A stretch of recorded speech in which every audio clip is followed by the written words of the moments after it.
माँ, आज भाभी की पहली रसोई है, लेकिन देखो तो महारानी अभी तक सो रही है। क्या 10 बजने को आ गए और वो अभी तक सो रही है? रुक, मैं अभी उसे बताती हूँ। रुमला अपनी बहू कनिका के कमरे में जाती है। बहू, तू अभी तक सो रही है? अरे सुबह के 10 बज गए। ये तेरा मायका नहीं ससुराल है। पता नहीं तू कब उठेगी, नहाएगी, पूजा करके अपनी पहली रसोई बनाएगी और कब हम नाश्ता कर पाएंगे। चल अब जल्दी से उठ और खाना बना। माँ जी माफ करना, वो शादी की थकान में नींद ही नहीं खुली। मैं बस अभी थोड़ी देर में फ्रेश होकर आती हूँ, फिर सारे काम कर लूंगी। कनिका जल्दी से उठकर फ्रेश होने वॉशरूम में जाती है, लेकिन उसका बाथरूम पहले से ही अंदर से लॉक होता है। अरे ये मेरे बाथरूम में कौन है? तभी अंदर से उसकी छोटी ननद रश्मि कहती है, अरे भाभी मैं हूं। वो क्या है ना, मेरे रूम का गीजर खराब हो गया है, इसलिए कुछ दिनों से मैं यहीं नहाती हूँ, और अब मैं क्या चैन से नहा भी नहीं सकती? नहीं नहीं, ऐसी बात नहीं है, लेकिन जरा जल्दी बाहर आइएगा। वो क्या है ना, मुझे फ्रेश होना है।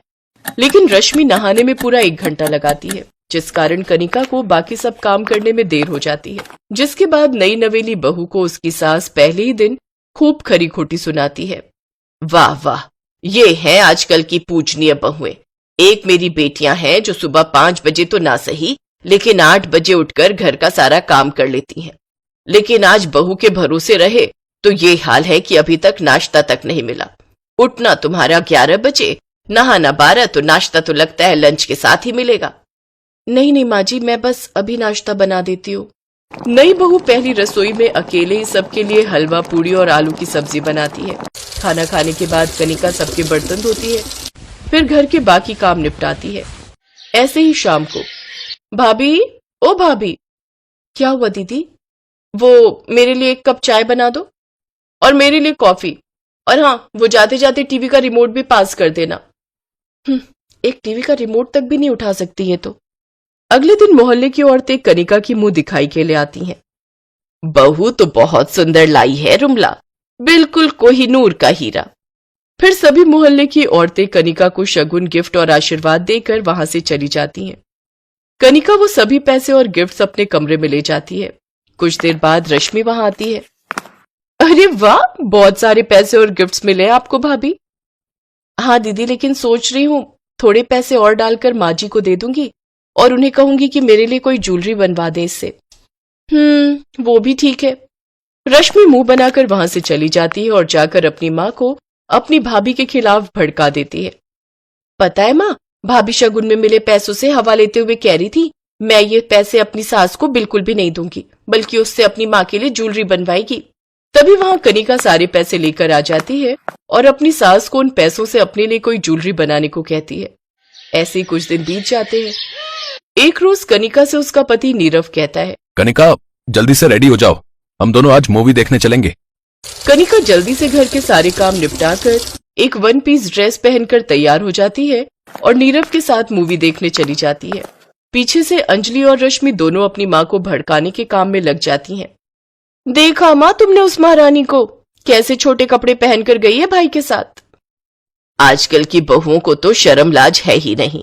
घर की बेटियां सूट पहनकर घूम रही हैं और वो बहू मिनी ड्रेस पाकर। सचमुच घोर कलयुग आ गया है। उसके बाद सास गुस्से में बहू के कमरे में जाती है और उसकी अलमारी से सारी मिनी ड्रेस निकालकर अपनी बेटियों को दे देती है। अगले दिन रश्मि अपनी भाभी की मिनी ड्रेस पहनती है, जिसे देख कनिका रश्मि से कहती है, अरे वाह दीदी, आप कितनी प्यारी लग रही हो इस ड्रेस में। और इत्तेफाक की बात तो देखिए, मेरे पास भी बिल्कुल ऐसी ही ड्रेस है। भाभी, ये आपकी ही ड्रेस है। आपको पता है कल माँ आपकी शॉर्ट ड्रेस पहनने पर कितना गुस्सा हो रही थी और वो आपकी सारी ड्रेस फेंकने जा रही थी। लेकिन वो तो अच्छा हुआ जो मैंने और दीदी ने उन्हें रोक लिया, फिर उन्होंने ये सभी ड्रेस हमें दे दी। आपको जब चाहिए हो ना, आप हमसे मांग लेना, ठीक है। ये सुनकर कनिका को बहुत गुस्सा आता है और वो मन ही मन सोचती है, अच्छा तो अब मैं इनकी उतरन पहनूंगी और अपने ही कपड़े इनसे मांगने पड़ेंगे। दीदी उसकी कोई जरूरत नहीं है, अब इन्हें आप ही रख लीजिए। रश्मि और अंजलि दोनों नंदे अपनी भाभी और माँ के बीच हमेशा फूट डलवाती रहती। एक रोज, वाओ भाभी, आपके पास तो कितना अच्छा मेकअप का सामान है। क्या ये फाउंडेशन और ये लिपस्टिक मैं रख लूं? ठीक है दीदी। लेकिन कुछ देर बाद अंजलि और रश्मि रोते हुए अपनी माँ के पास जाती हैं। अरे क्या हुआ मेरी फूल सी बच्चियों को, आखिर रो क्यों रही हो?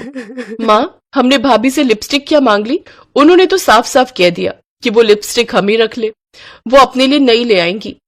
हाँ तो इसमें रोने वाली क्या बात है? माँ, वो अपनी पुरानी लिपस्टिक हमें देकर खुद के लिए नई लेकर आएगी। उनके पुराने कपड़े पहने हम, उनका बेकार का मेकअप इस्तेमाल करें हम क्या उनकी उतरन और जूठन ही पहनेंगे? इस बहू की तो मैं। तभी वहां कनिका आ जाती है। रुमला उसे खूब सुनाती है, जिसे सुनकर कनिका की आंखों में आंसू आ जाते हैं और दोनों बहनें ये सब देखकर बहुत खुश हो रही थी। इतने में नीरव वहां आता है और अपनी माँ को सारी बात बताता है कि किस कदर दोनों नंदे कनिका को परेशान करती रहती हैं और उन्हें कनिका के खिलाफ भड़काती रहती हैं। ये बात सुनकर रुमला अपनी बेटियों को खूब डांट लगाती है, साथ ही कनिका से माफी भी मांगती है।